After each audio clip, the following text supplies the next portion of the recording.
নায়রা তার খেলনা নিয়ে খেলছিল।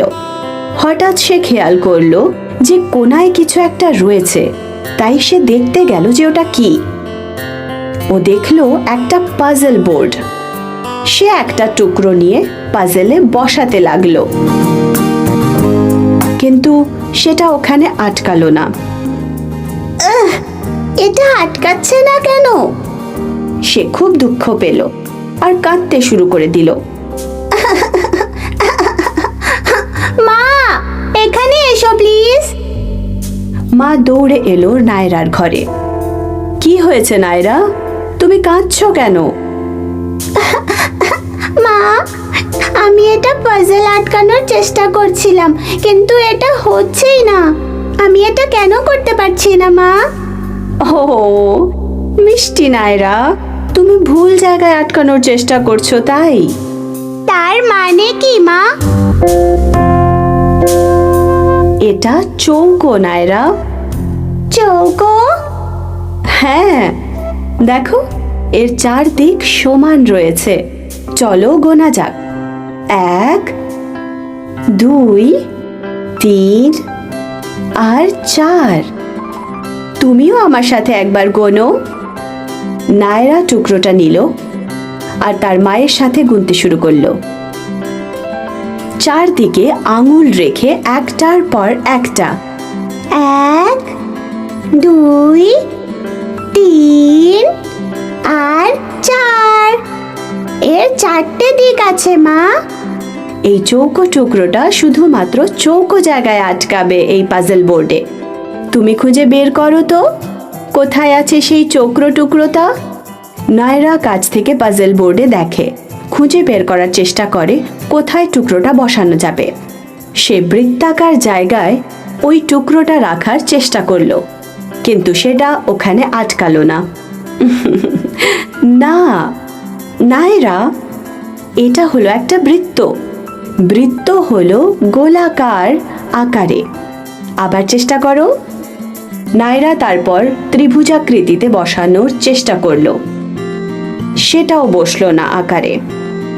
এটা ত্রিভুজ, এর 3টে দিক আছে, মনে আছে? 4টে সমান দিক নায়রা। নায়রা তারপর সঠিকভাবে চৌকো জায়গায় বসালো আর সেটা বসে গেল। এটা হয়ে গেছে মা। শাবাশ নায়রা। তাহলে আজকে কি শিখলে তুমি? একটা বর্গক্ষেত্র একটা আকৃতি, এর 4টে সমান দিক রয়েছে। 1 2 3 আর 4। একদম ঠিক বলেছ নায়রা। চলো এবার গিয়ে একটু ব্রেকফাস্ট করা যাক। নায়রা ডাইনিং টেবিলে বসে পড়ল আর ওর মা ওর সামনে একটা প্লেটে করে স্যান্ডউইচ রাখলো। নায়রা স্যান্ডউইচটা দেখে চেঁচিয়ে উঠল, দেখো মা, এই স্যান্ডউইচটাও বর্গাকার। এর সমান 4টে দিক আছে। 1 2 3 আর 4। বাহ নায়রা, একদম ঠিক বলেছো তুমি। সে তার খাবার শেষ করলো। নায়রা, তুমি বাড়িতে আরো বর্গাকার জিনিস খুঁজছো না কেন বলো? নায়রা চেয়ার থেকে উঠে সোজা চলে গেল লিভিং রুমে। নায়রা লিভিং রুমে ঢুকলো আর দেয়াল ঘড়ির দিকে তাকিয়ে বলল, আর একটা বর্গাকার জিনিস মা। কোথায় নায়রা? ওখানে মা, ওই ঘড়িটার আকার বর্গক্ষেত্রের মতো। ওর 4টে সমান দিক আছে।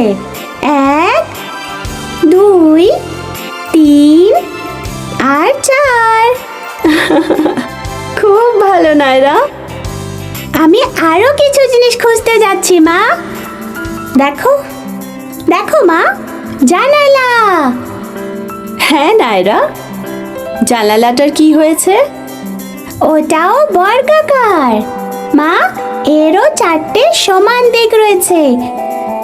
1 2 3 আর 4। বাহ নায়রা, তুমি খুব বুদ্ধিমতী। তারপর সে পেছন ফিরতেই সে দেখতে পেল তার বাবার চেস্ট বোর্ড টেবিলের ওপরে রাখা। সে কাছ থেকে দেখবে বলে টেবিলের দিকে এগিয়ে গেল। মা, বাবার এই চেস্ট বোর্ডটাও বর্গাকার নয় কি? তুমি গুনে দেখছো না কেন পাশগুলো? 1 2 3 আর 4। হ্যাঁ, 4টে সমান দিক মা। এটা একটা বর্গক্ষেত্র, এটা একটা বর্গক্ষেত্র। আমার মনে হয় এবার অনেক হয়ে গেছে আজকে। নায়রা, আজকে তুমি কি শিখলে? বর্গক্ষেত্রটা কি? বর্গক্ষেত্র একটা আকৃতি। আর এর কটা দিক আছে? একটা বর্গক্ষেত্রে 4টি সমান দিক আছে। 1 2 3 আর 4। এবার বলো কি কি বর্গাকার জিনিস আমরা দেখলাম আজকে বাড়িতে? একটা স্যান্ডউইচ, একটা ঘড়ি, একটা জানালা আর একটা chess board. Well done Naira. আমি বাবাকে বর্গক্ষেত্রের ব্যাপারে বলবো সবকিছু। বাবা কখন আসবে মা?